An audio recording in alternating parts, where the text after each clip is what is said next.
Hey everyone, and welcome to this explainer. Okay, today we are unpacking a story that is, honestly, one of the most famous and intensely debated narratives from the ancient world. The story of Joseph and Potiphar's wife. We aren't just going to read this like some dusty old tale. No, we're treating it like a prism. We're going to break it down through historical, literary, and cultural lenses. I am absolutely thrilled to guide you through this, because we're going to see how one single event just ripples across thousands of years of human thought. Let's dive right in and anchor ourselves in the text. Genesis 39:9. How then can I do this great wickedness and sin against God? This is it. This single sentence, Joseph flat out refusing to compromise his integrity and sin against God, is the absolute catalyst. It's the spark that triggers a massive cascade of dramatic, life-altering consequences for him. Which brings us to the central hook of our explainer. How did one left-behind garment, literally just a snagged piece of clothing dropped in a desperate panic, ignite endless debates across completely different academic and religious fields? Well, as you'll see, that single piece of physical evidence essentially becomes a blank canvas for history, theology, literature, and art. So, here's our roadmap for today. 1. The rise in Egypt. 2. Seduction and the left garment. 3. Genesis versus the Quran. 4. Clothing as a deceptive motif. 5. Art and power dynamics. And finally, 6. Prosperity within the prison. Let's get to it. All right, part 1, the rise in Egypt. We really need to establish the historical setting first. Now, Genesis tells us that Joseph, a young Hebrew betrayed by his own brothers, was taken down to Egypt and sold for exactly 20 shekels of silver to Potiphar, an Egyptian captain of the guard. But here's what's absolutely fascinating. Modern archaeological evidence confirms that 20 shekels of silver was the exact standard price for a slave in the 18th century BC, which we know from the Code of Hammurabi. Slave prices inflated a lot over the centuries, so to put that into perspective, this tiny little detail completely locks Joseph's early life into a highly accurate historical time frame. It's kind of amazing when the history backs up the text like that. If we track his timeline, from being thrown into a pit at age 17, Joseph's life is just a terrifying roller coaster. Yet, as Genesis 39 tells us, the Lord was with Joseph and he was a prosperous man. He experiences this wild, rapid ascent to power, right? He finds grace in Potiphar's sight and becomes the overseer of his entire estate, only to suffer a sudden, devastating fall straight back into a dungeon. And that brings us to part 2, seduction and the left garment, the true catalyst of the conflict. So Joseph is highly successful, right? But the text also points out he was a goodly person and well-favored. Basically, he was a very handsome guy. Potiphar's wife repeatedly sets her eyes on him, demanding day after day that he lie with her. Finally, on a day when the house is empty, she physically grabs his clothes. Genesis says she caught him by his garment, and he left his garment in her hand and fled. He literally runs for it. But that discarded piece of clothing, she immediately weaponizes it, presenting it to her husband as undeniable proof of an attempted assault. Moving on to part 3, Genesis versus the Quran. Let's look at some comparative cross-cultural texts. It's incredibly fascinating to see how different major world traditions interpret the exact same historical event. In Genesis, the physical garment is used as unquestioned proof of guilt to condemn Joseph. But over in the Quranic account, found in Surah Yusuf, a witness uses the garment as forensic evidence. And the logic here is brilliant. They say, look, if the shirt is torn from the front, she's telling the truth. But because it's torn from the back, it proves Joseph was running away, and therefore he's totally innocent. A totally different way to look at the exact same evidence.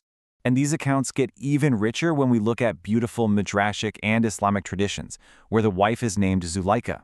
In these stories, the city women start gossiping about her infatuation with a slave.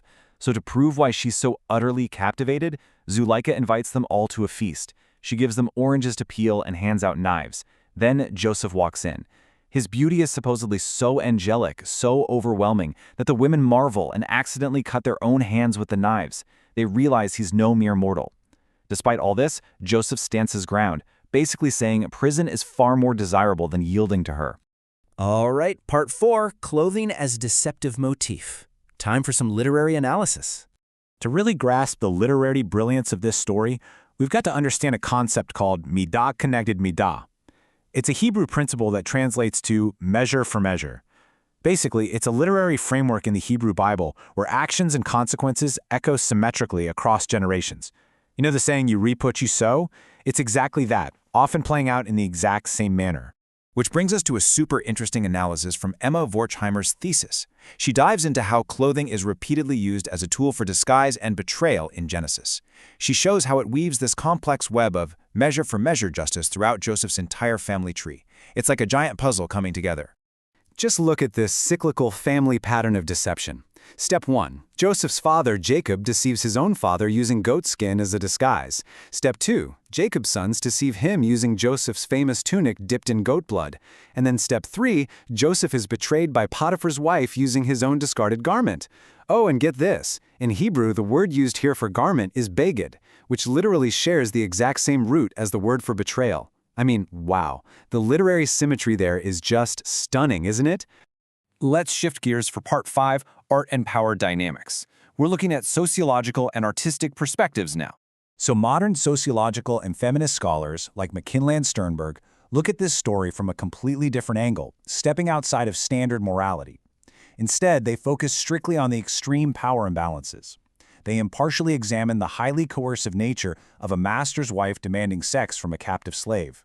Some scholars frame her actions as a desperate attempt to assert agency in a deeply patriarchal society. Others, however, highlight that Joseph's refusal is ultimately treated as a slave, denying an owner her perceived property rights. Now, this intense emotional and power dynamic deeply resonated with Renaissance artists.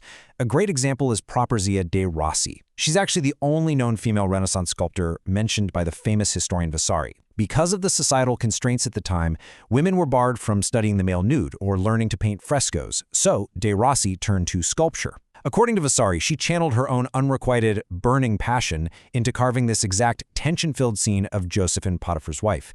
It's an incredibly powerful piece. Finally, Part 6, Prosperity Within the Prison. Let's unpack the theological paradox here. Bringing all of this together, we really have to look at the ultimate resolution of Joseph's false imprisonment. Drawing from a theology essay by Ron Cantor, we see this incredible paradox. Joseph is unjustly punished exactly because he did the right thing.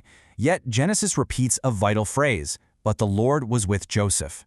Even down in the darkest dungeon, he's granted favor with the keeper of the prison and is put in charge of all the other prisoners. Theologically speaking, these trials weren't just some cosmic accident. They were actively building his character. They were preparing him for his ultimate destiny to rule Egypt and save his people from famine. And that brings us to the end of our explainer today. We've journeyed through history, the Quran, deep literary symmetry, Renaissance art, and biblical theology. So I'll leave you with this. Why does this story of the discarded garment endure for millennia? Is it a stark warning about intergenerational deception? A comforting lesson in divine favor during our darkest prisons? Or is it simply an unflinching study of human power and coercion? Whatever your main takeaway is, the sheer depth of this narrative is absolutely undeniable. Thank you so much for joining me on this deep dive, and keep seeking that focused understanding.